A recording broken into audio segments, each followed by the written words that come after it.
Hello, everyone, and welcome back to another episode of Discography Discussion, the show where we take a deep dive into the studio albums of a specific artist, group, or band. And today we're taking a look at a very famous band, Oingo Boingo. And by famous, I mean famous enough. If you were born in the 80s, you probably pretty much remember at least a couple songs from them. But as for more modern day experiences, you might know them as the band you don't know by name. You just know their songs. Uh, Originally started in 1972 with Richard Elfman being at the lead. More of a performance group as opposed to like a musical act or a concert type of thing. Started in 1972, and then eventually Richard Elfman left to become a filmmaker, and Danny Elfman took his place. If you don't know Danny Elfman, that is a very famous name. Uh, you know him for pretty much everything but music, at least in the sense of music you would listen to. He's known as a very famous film composer, of course, with Tim Burton being his most, I guess, worked with. You know, Batman and other things like that, Nightmare Before Christmas, whatever. If you've never listened to an Oingo Boingo song, you actually recognize that Danny Elfman is the voice of Jack Skellington whenever he sang in the movies. And so a lot of Oingo Boingo songs kind of, they sound a little bit like that. It's pretty fun, actually. Uh, but yeah, and then sometime in 1976, they started to change their sound, became a musical act, and then bam, now we have Oingo Boingo. Uh, if you can't tell, I'm still a little bit sick, but we'll get through this, alright? Now, let's get on with the first album. The first album we're looking at is Only a Lad, released in 1981, 10 tracks in total, and 38 minutes in length. Short, but sweet. Only a Lad was a very weird, but a very good album for Oingo Boingo. A lot of their early years were spent trying to find out what their sound was and trying to find where they fit in. And Only a Lad is really their first and I would say their best example of what they are, which is new wave rock and a little bit of, sort of big band and orchestra sounds. They have a large horn segment, which is why I can't really name a lot of the members because their member list goes on and on and on, constantly changing, people leaving, people coming back. In the end, they all eventually left, so, it's fine. Only a Lad is a very weird album, although, I should say, at least in its songs. While it is a great album, especially one to start off with, it's kind of all over the place in narrative, if you will. The whole point of the album is sort of to make fun of, like, political views and such, but it's confusing because it's like attacking all forms of political views. Later on, Danny Elfman even said that it was just kind of making fun of everyone because they could be made fun of. He was exploiting what could be exploited, and that very much shows here in the album and in a lot of the songs. But overall, it's just a little weird because sometimes you get songs that just sound very fun and very upbeat, or whatever, but with very kind of dark, we'll say dark lyrics. You know, sort of lyrics that are satirical almost, but also a little morbid in some places, which is kind of Oingo Boingo's style, which is going a little bit on the creepy side with certain things, or just a little on the uncomfortable side, but not too much. But Only a Light is definitely a really good example, and if anything could prove my example even more is the cover art, which you should be looking at here, which has a very normal Boy Scout image, which was originally drawn by Norman Rockwell, but this is a little change on him. If you can't see, his right hand is all like Jekyll on Hyde, kinda, and his clothes are a little ripped, and like he's had some crazy stuff, and he's giving you his real creepy face. Oh god, don't stare at his face too much. Alright, next album. Our next album is Nothing to Fear. Except maybe that album art. But don't worry, I actually really like that album art. Nothing to Fear came out in 1992, had 10 tracks in total and 41 minutes in length, which is technically the perfect length for any album, in case you're wondering out there.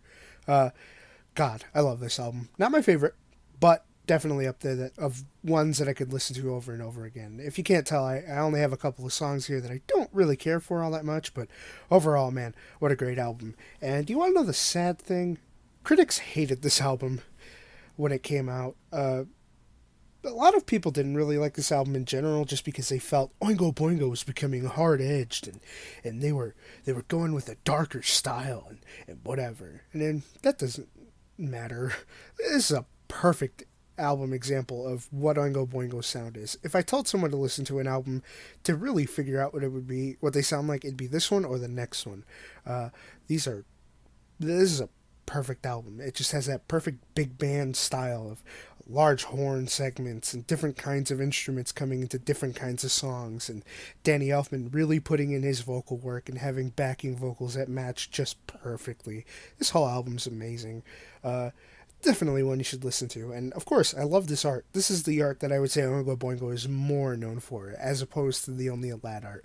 The Only a Lad art is a little more satirical, making fun of stuff, whereas this album has a lot more fun art that's more reminiscent of their style, which is kind of creepy but kind of goofy in some ways, like this cat looking at this lizard, this Christmas tree, and all these crazy patterns on the side, which are their different logos. But yeah, definitely one of my favorites. Let's move on to the next one. And our next album is Good for Your Soul, which is exactly what it is, because this is my favorite album. God, does this album have just an amazing sound all around. Released in 1983, 11 tracks in total, and 41 minutes in length. Yet again, the perfect length. Maybe a couple seconds to spare, but who cares?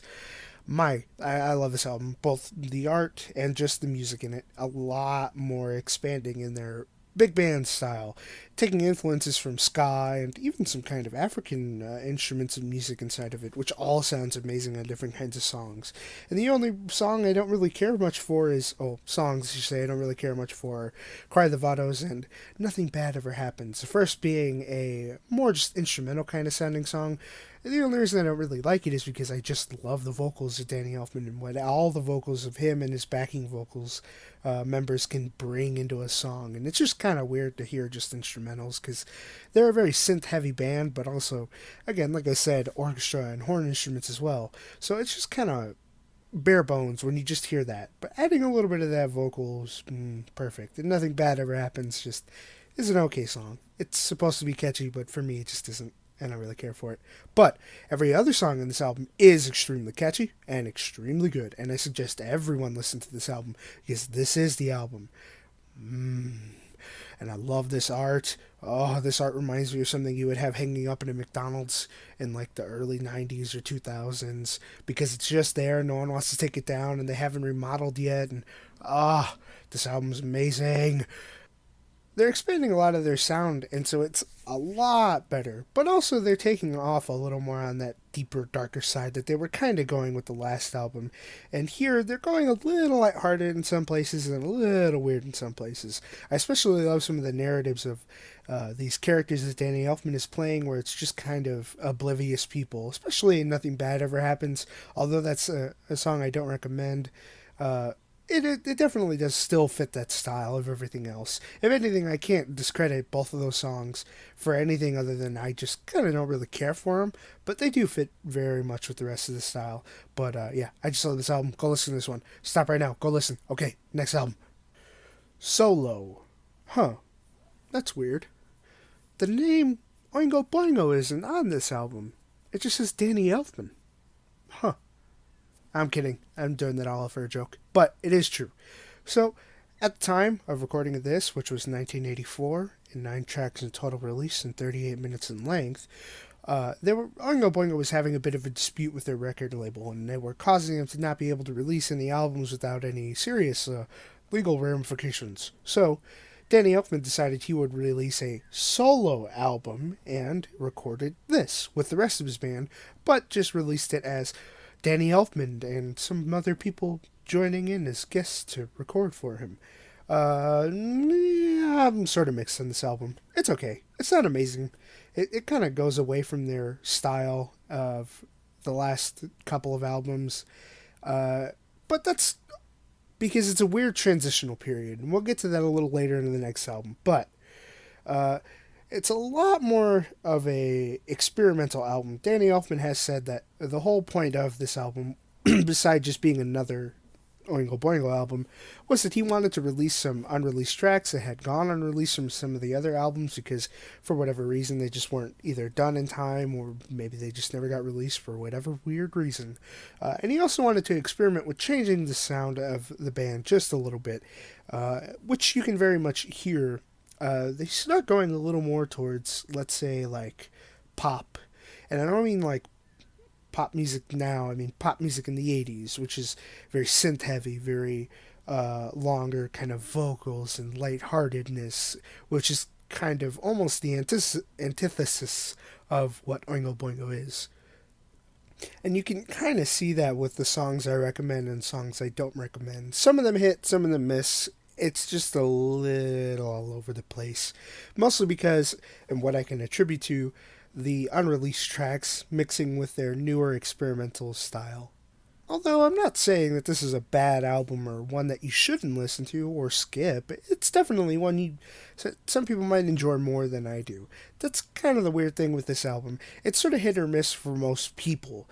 Oftentimes I don't really care for this album and I just kind of skip it and listen to the ones I'm more in favor for, but sometimes a song or two will get in my head and I want to listen to it, like Cool City or Sucker for Mystery. Those are pretty good and catchy songs, but to each his own. Next album. This is the album.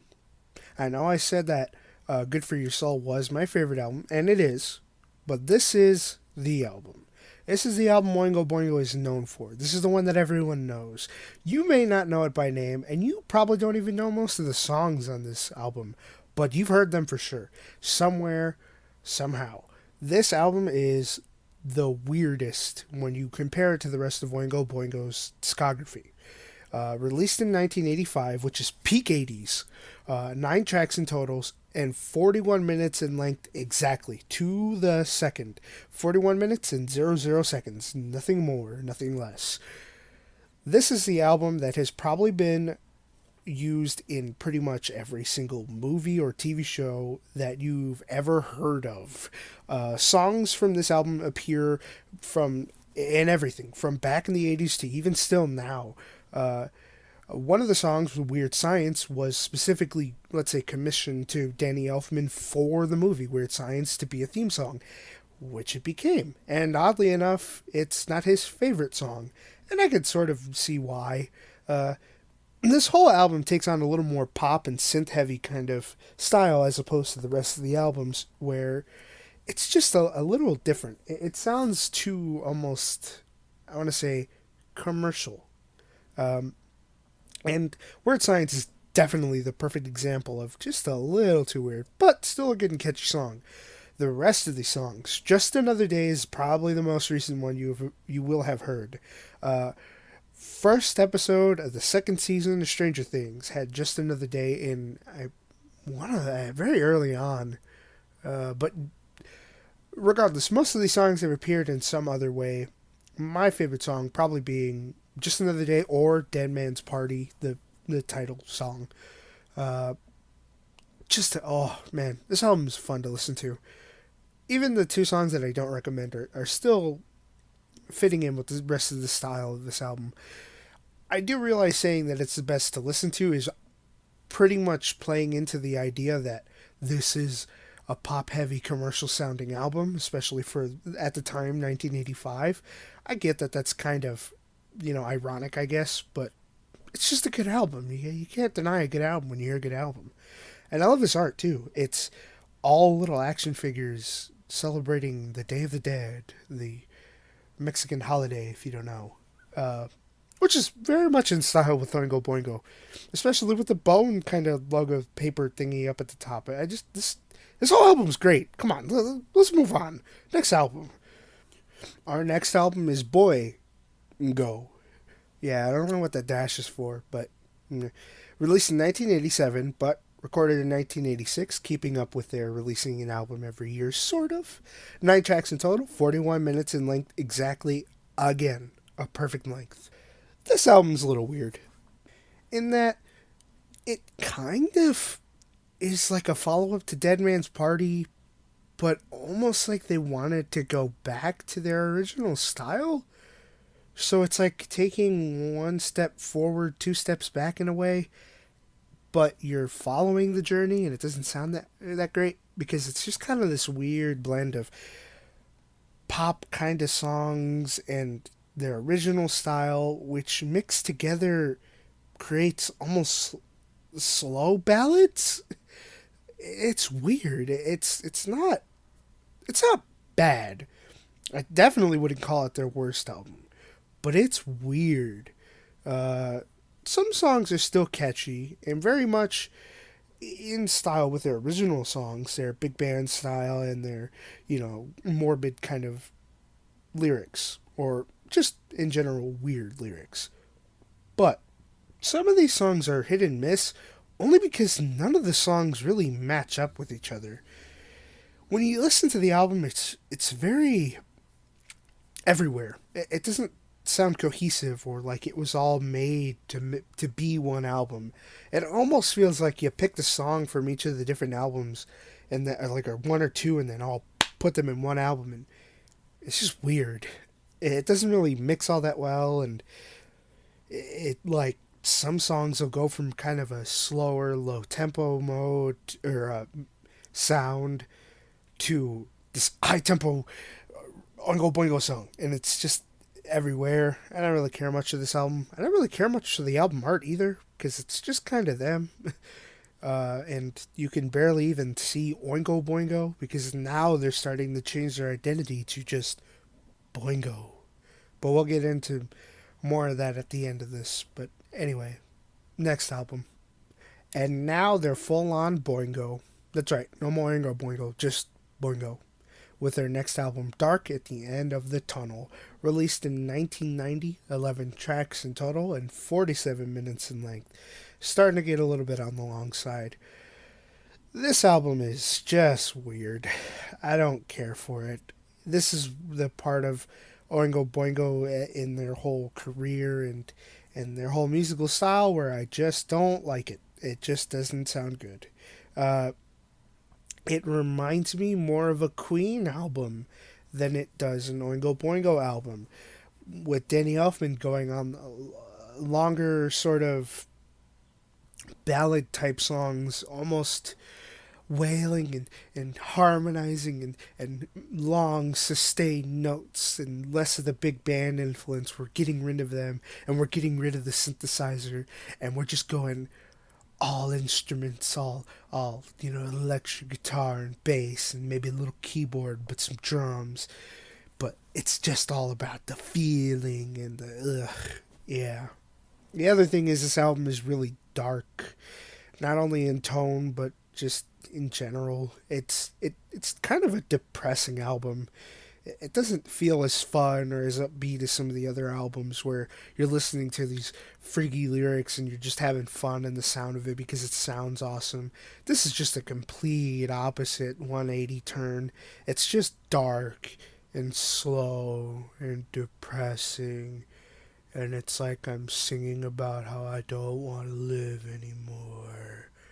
Alright, to be fair, he doesn't have like a suicide song in there, but it very much feels like that, which is why I'm kind of hit or miss on this album. A couple of songs still kind of want to go back to the original Oingo Boingo style, which is fun, but at the same time, when you're listening to them all together, it doesn't make sense, because you can go from this slow song to a up-tempo, high-beat Oingo Boingo song, It's just weird. Musical whiplash is what I would call it. But this isn't even the greatest example from Oingo Boingo. It's this next album that is. Oh god, I hate looking at this album. Okay, Boi-ngo. Yep, that's just the name of the album and the name of the band now. It's just Boi-ngo. Released in 1994, 11 tracks with one bonus track that came out on like specific releases, but it's honestly not worth the 3 minutes. And neither is this album worth the 76 minutes it takes to listen to. That's right, an hour and 16 minutes to listen to this whole album. This whole stupid album with this gross cover art. Oh, and I will say this isn't the highest quality picture for the album. You can kind of see the JPEG-ness in it, or I guess PNG in it. I don't remember which one I saved it as. Regardless, this is the highest quality I could find this picture because no one wants to take a picture of this album. And I've actually seen the back and it's worse. It's grosser. I hate this album. this is not only the worst album from Oingo Boingo, this is just a horrible album. Uh, so, such a drastic change in style. Danny Elfman was saying as this album was being released that he wanted to go to a different style because he was tired of Oingo Boingo's style and he was getting bored of it, so he wanted to make something different, and he made this. You know what he made? He made a Nirvana album.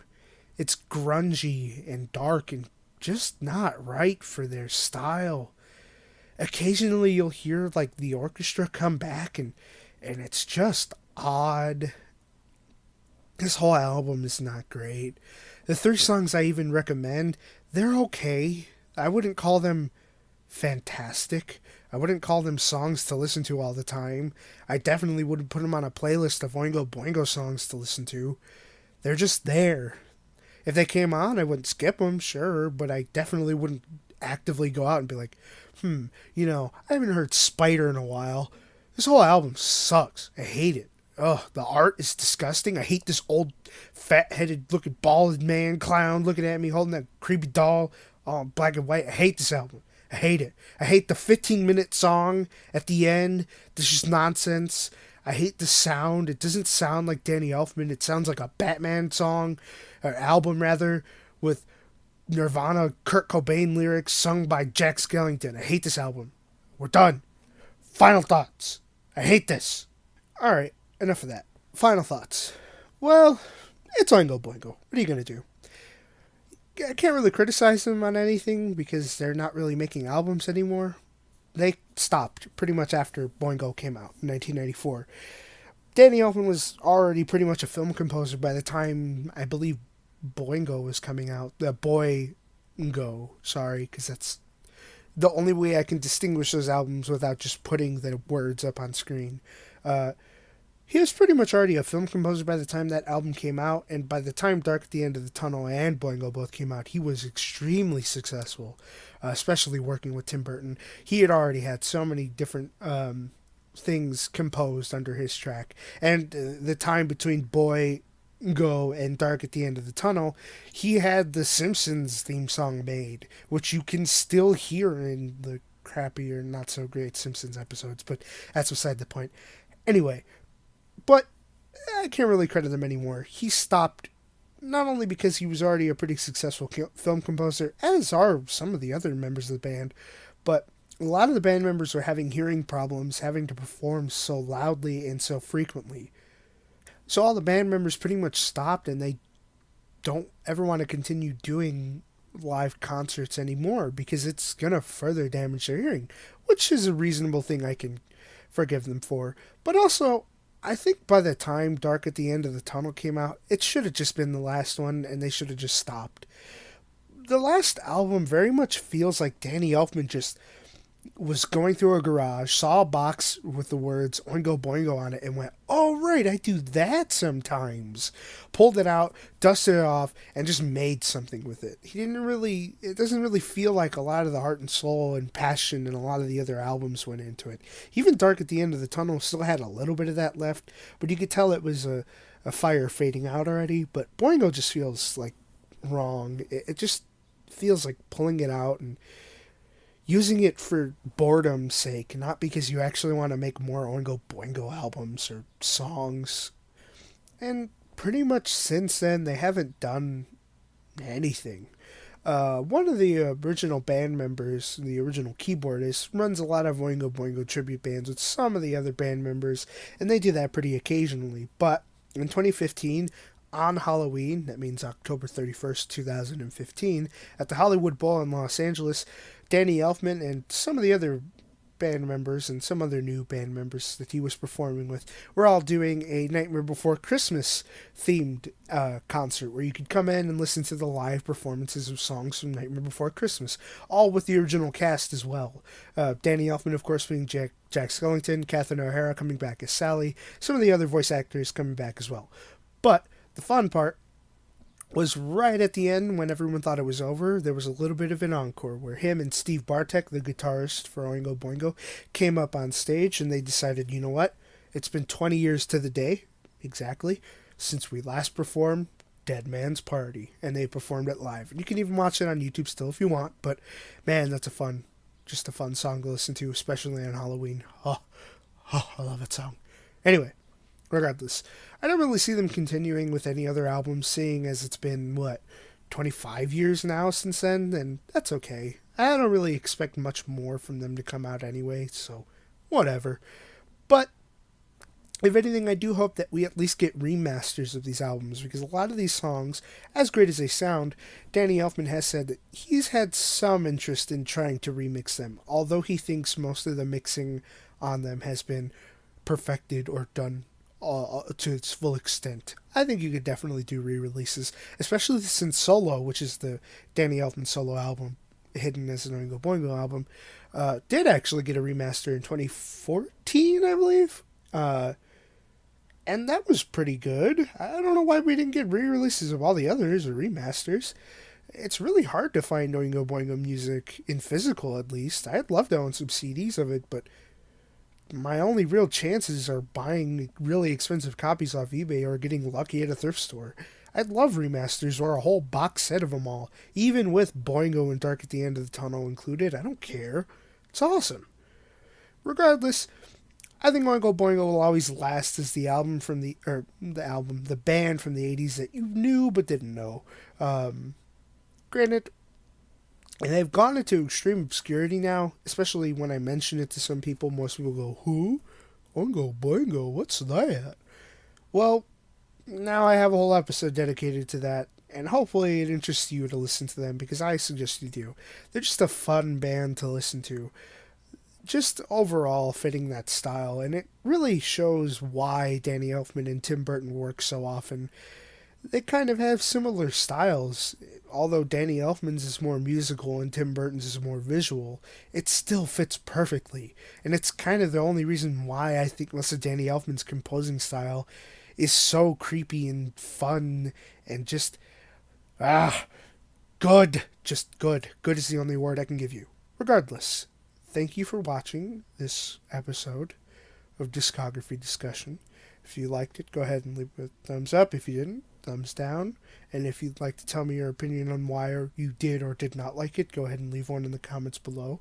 If you have another artist, group, or band you could suggest that you would like me to listen to, I would love to listen to it for you. So go ahead and just, drop a little one down in the comments, give me something. Yeah, all updates, of course, will still be on my Twitter. I pretty much kind of stopped using my Twitter all that much. Don't really care much to use Twitter anymore, so I'll just leave it to updates and new releases of episodes of other things, and, you'll get them all, and they'll always be pinned at the top, so you can definitely see them first. I finally got around to is still coming sometime in the middle of the month. Don't exactly know when yet, although I do know sometime after the 12th. So let's just say I don't have a real time because I don't want to jinx myself or something or somehow get sick again. Still am. Anyway, thanks for watching. Hope you have a good one. Now go listen to Oingo Boingo. Alright, bye!